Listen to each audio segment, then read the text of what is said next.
What's going on, you guys? It's been a few days here, but welcome back to the SFS channel. My name's Gavin, and today I've got some waiver wire pickups for you guys for Week 12 NFL action.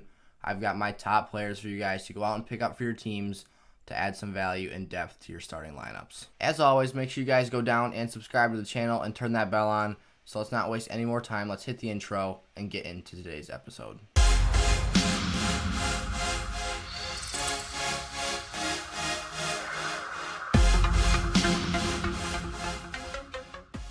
All right, we're going to start out with the quarterbacks as always here.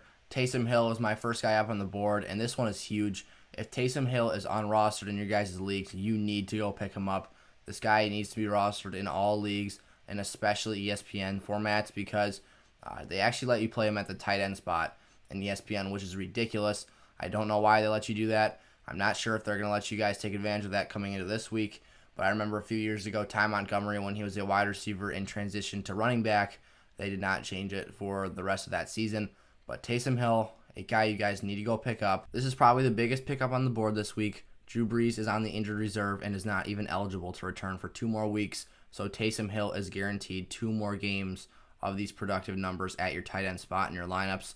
So go pick up Taysom Hill. This guy can give you huge upside in your lineups. And even if you do end up playing him at the quarterback spot, we've seen guys like Joe Burrow go down this week. So he could even be a viable quarterback play in non-ESPN leagues. Getting into another player here that I think can replace a player like Joe Burrow in your lineups, be a quick 1 to 2 week stream if you're looking for that option.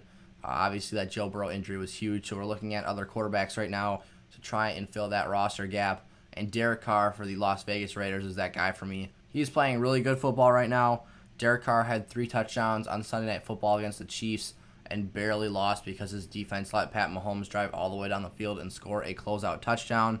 But his next 2 games, he's got Atlanta and the New York Jets. So I think Derek Carr has very favorable matchups in those games to go out and get you guys some nice numbers.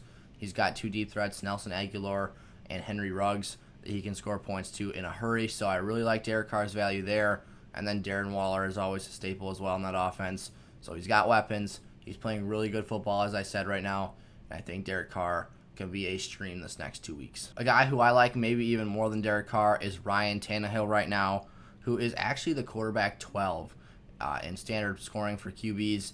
This guy is playing very, very good football. He's very efficient. He doesn't need very many passing attempts to get viable fantasy numbers.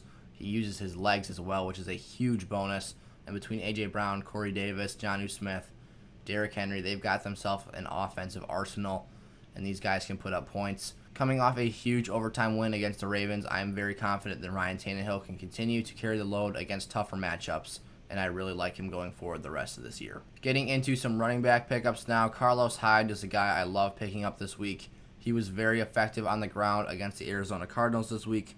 14 rushing attempts for 79 yards and a touchdown. This guy is simply just a top handcuff option to Chris Carson, who has been dealing with injuries variously throughout his entire career, and obviously again this year he has missed a lot of games. Very productive when he's on the field, but he misses his fair share of time. So I really like Hyde as a stash away on your teams, especially for Chris Carson owners. My next running back to pick up here is Adrian Peterson, the Detroit Lions running back, who right now is taking some extra snaps because of the DeAndre Swift concussion. And I think that Adrian Peterson is not even so much a guy that's going to give you massive production, but it's just a situation where you need to pick up a running back who is currently in a starting role. Swift may return this week. Who knows? I hope he does, because I really like DeAndre Swift the rest of the season. But at least in terms of the waiver wire for this week, it is worth putting in a claim for AP, despite the fact that he hasn't been very productive with his carries. Regardless of how many points Adrian Peterson scores, he is still in a position to be a starting-ish level running back. He split carries with Kerryon Johnson last week, but I still think AP holds some value because of that goal line work that he gets.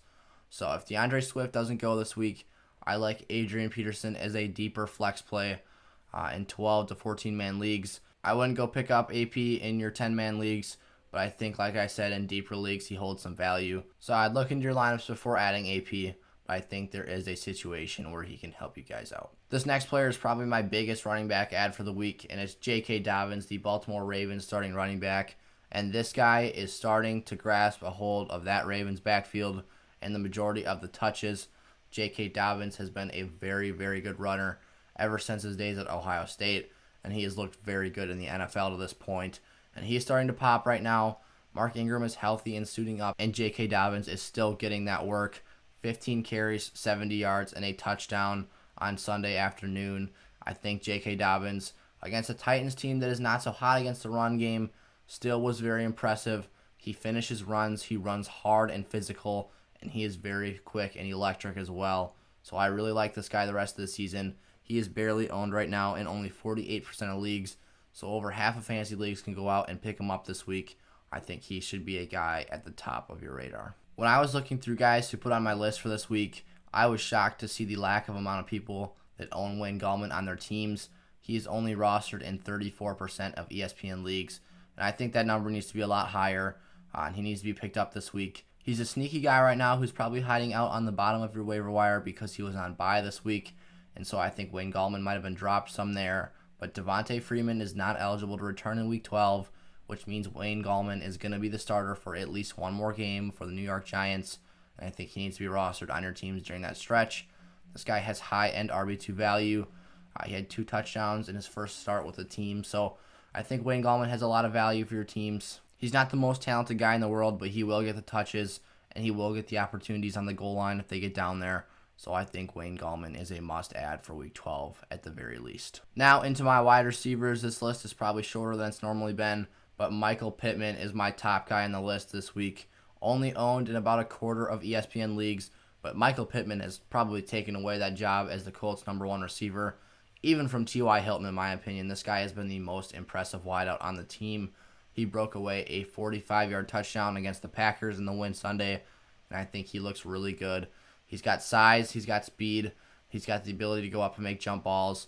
I think Michael Pittman the rest of the season is a wide receiver 2 type player in good matchups and a steady flex play when he's not. So Michael Pittman is a guy you guys should go out and roster.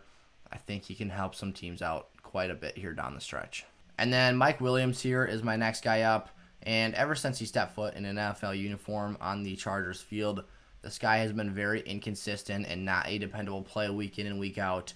And that's still kind of the case here this season, but the production is up from what it was at last season even, or years previous. Williams has been a very underrated receiver in his career who's had over 1,000 yards in a given season, but I think that the fantasy noise that we've all been expecting from him since he's been drafted has not ever really shown up. But this year, I think by far is one of his best seasons in a production value from that standpoint. Williams is still a bit streaky. He still isn't a consistent play every week, but this week, 4 for 72 and a touchdown. And I think Mike Williams deserves to be rostered at this point in the year. Him and Justin Herbert, it seems like every other game go through the cycle of throwing him a touchdown pass and between 75 and 100 yards receiving. So I think Mike Williams warrants roster spots in leagues. I really like Mike Williams in standard scoring formats because he doesn't get a high volume of passing targets, but I think that in PPR formats, he can still be viable as well in deeper leagues. I would look to go pick up Mike Williams for your teams. He's a streamer at best, but a guy I think has solid lineup value. One more guy to keep your eye on this week is Allen Lazard, the Green Bay Packers #2 wide receiver, and he just came back this week from a core muscle surgery that he had back in week 3, I believe, after a big win against the Saints. He had a huge day in that game and was just kind of getting acclimated back to the offense this week. I think Allen Lazard can be a wide receiver 2 in lineups the rest of the year once he gets back into the swing of things. So I'd wait for him to get back on track, stash him away at the bottom of your roster, and I think this guy can produce very sneaky numbers the rest of the season. And then my last wide receiver to go out and pick up this week is Cole Beasley. I've been talking about this guy a lot in my waiver wire ads videos, but he is a very underrated PPR play, and this is a guy who racks in receptions and is used in the red zone as well. So I think Cole Beasley has excellent value, especially in PPR leagues the rest of the season. He's on a bye week this week, so he's kind of hiding out down there at the bottom of the waiver wire. He still is a must-add player for me, only rostered in 48% of leagues. I think this number should be closer to 75-80% of leagues because Cole Beasley has been an excellent producer when he's been on the field this year, and I think him and Josh Allen have a very, very close connection. And then my last player here on the Week 12 waiver wire episode is Dallas Goedert, my first and only tight end in today's episode, and this is the only guy that Carson Wentz can seem to throw to right now. Wentz has turned the football over way too much this season, and it has been terrible to watch. I think Goedert has a lot of upside in that offense, Zach Ertz is expected to return some point this season, but they are both going to be on the field in heavy 2 tight end sets. I think Goedert is a top 12 tight end play on a week-to-week basis going forward the rest of the season, even if Zach Ertz does return to the field and share time with him. I think Goedert is a very talented guy and a player that Carson Wentz needs to throw the football to, so Dallas Goedert is a must-own tight end in fantasy football the rest of 2020. Those are my Week 12 waiver wire pickups. As always, if you guys have any questions, make sure to put those down in the comment section down below. And I'll be happy to get to each and every single one of you guys, or as many as I can get around to before tomorrow's episode. Thank you guys so much for watching today's video. If you enjoyed, make sure to like, comment, and subscribe to the channel, and turn on that bell so you guys are notified whenever I come out with a new video. Thank you guys so much as always. I really appreciate your guys' continued support, and let's continue to do great things here on the SFS channel. So until next time, I'll see you guys later. Peace out.